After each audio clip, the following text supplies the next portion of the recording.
Hey, and welcome back to Fix It Random. Got the hood strut in and about ready to slice it open and get it installed. Hey, what do you mean? It's going to pop out about halfway. Are you sure? I'm quite sure because I've done this on the hatch pop kit. You can pry it all the way off, just catch it.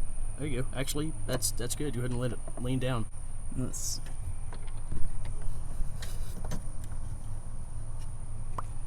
That's it. Go ahead and throw that away.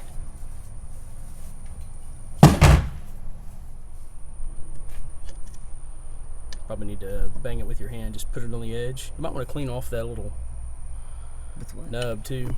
My fingers? What is wrong with you? Okay, let's try to put it on. That's it. Easier than I thought. Yeah.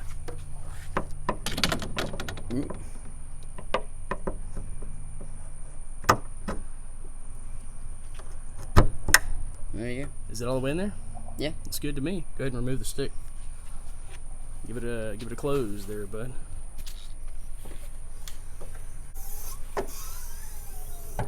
Perfect. Works. Awesome. That's it. You can see how easy that was to install.